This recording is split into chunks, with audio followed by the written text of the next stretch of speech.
好啊，好，不如把老头子骗到年口港一起做了，还能嫁祸给墨西哥人。我开个玩笑，你不会当真吧？用我的手除掉外公，再跳出来指认我，让我彻底失去继承资格，狗东西！你算盘珠子都要崩我脸上了。小兔崽子出息了，太丑了，就该早点丢掉。穿得跟男公关一样的人，没资格谈品味。你和那个小警察根本不合适。要是有一天他知道姑姑做了什么，你要怎么跟他解释？他已经知道了。哦，难怪他又跑去查当年的事，原来是你终于跟他坦白了。我警告你，别再派人跟着他。别紧张，我盯的是明警官，不是他。闵才哲查到了响尾蛇倒卖器官的组织，我打算顺藤摸瓜，看看他们背后到底是什么人。你不是也很想知道？多亏了崔之木的助理提示，我已经知道那些人是谁了。崔之木的助理？他就是将军的孙子。我母亲的事是他告诉太英俊的。当年将军被灭门之后，我一直以为他已经死了，看来他一直伪装身份，躲在崔之木身边。他目前的身份没法接近我，所以抓了太英俊，又故意放了他，想必是为了给我暗示，他现在正为新的将军做事。万一是崔之木那个蠢货的指示呢？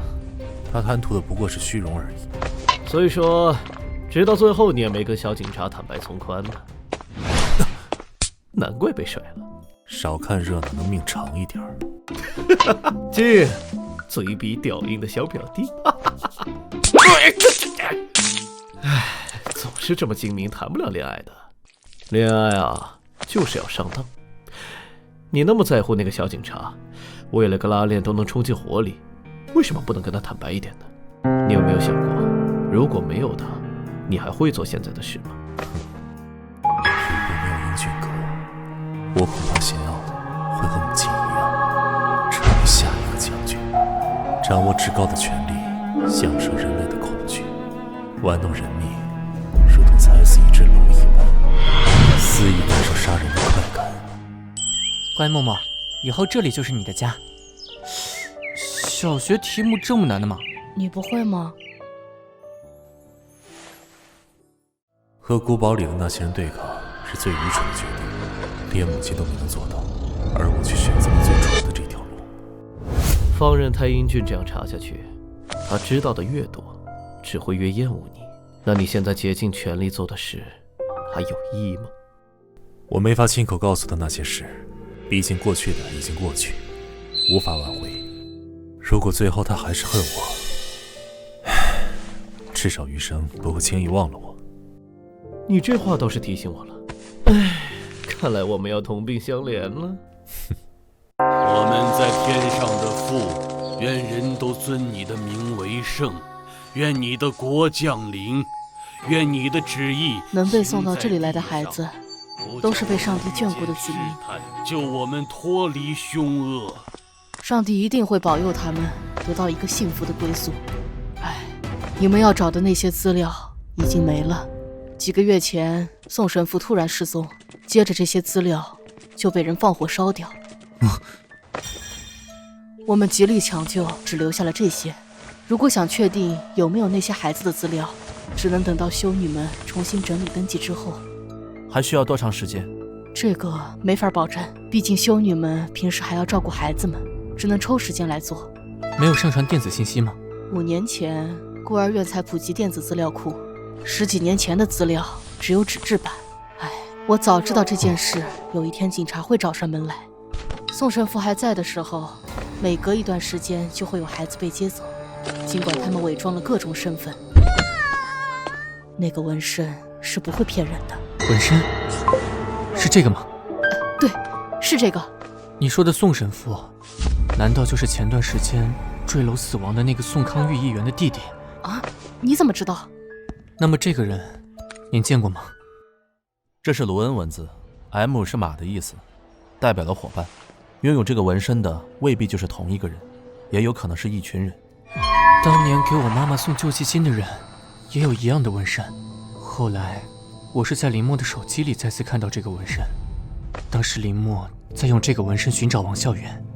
可是我们发现王孝元尸体的时候，他手上并没有这个纹身，但确实手上有一块剥落的疤痕。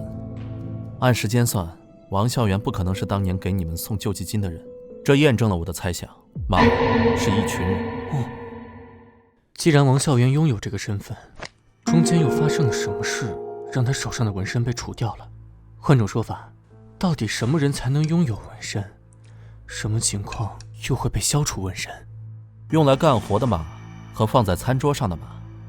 所以王孝元的纹身被除掉之后，一直在被对方追杀，所以他才会到处逃跑，导致病情加重，把小孩当成鱼。即便知道这些，与我们也是没有什么进展，不如干脆直接去问林默，宋牧师的失踪到底跟他有什么关系？为什么他会出现在教堂里？也许那些孩子的资料就是他指使别人烧掉的。那天我确实看到这个孩子满身的血，从办公室走出来，身边还有一个红头发的男孩。如果真的是这样，他就不会让我顺着孤儿院的线索来查了。他做过的事是不会留下破绽的。他欺骗过你那么多事，换成别人已经 PTSD 了。相信一个人也许是一种习惯。你要庆幸分手的及时，让你好好看清楚，你们两个之间到底有多不合适。哦，先吃饭吧，什么事都要吃饱了再做。人家是失恋，你学人家唉声叹气干什么？平时不是要捧着盆吃吗？我在想，两个人不合适就一定要分开吗？连太组长这么爱弟弟的人都要放弃，老大，林默出事了！林默家被崔之木的粉丝纵火，林默不知道为什么不顾警员的阻拦冲了进去。他人在哪儿？别着急，他被送到医院去了。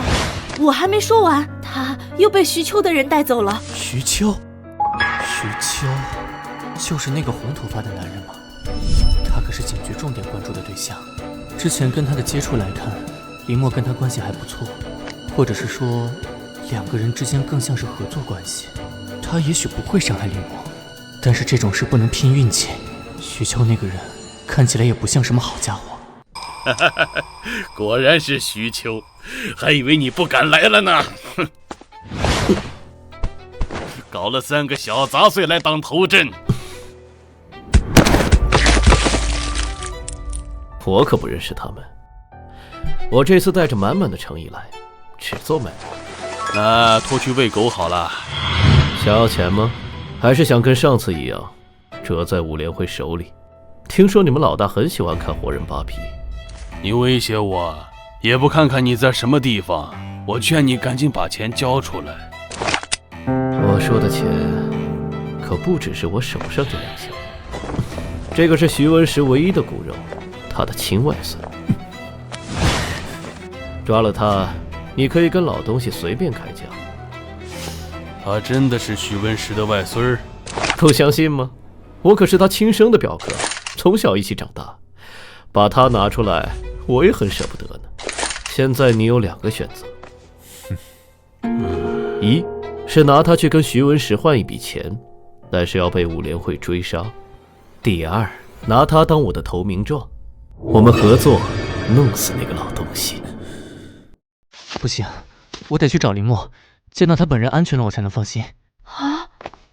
先吃饭，人海茫茫你怎么找？徐秋的身份要想藏一个人，你压根找不到，不要白费力了。再说，林默要是愿意联系你，谁能拦得住他？对，老大，你听李组长的，他有安排在武联会的线人。干嘛盯着我？我说怎么小梦说话的时候你一点反应都没有？你是不是知道林默的下落？知道也不算知道，我的人根本探不到徐秋手下，只听说林默还跟着徐秋同时出现在一辆车里，想必是没什么大事。糟了，我有件东西还在林默家里，明明就放在这个箱子里啊，怎么找不到了呢？怎么了？东西被人拿走了，难道林默跑回来就是为了这个？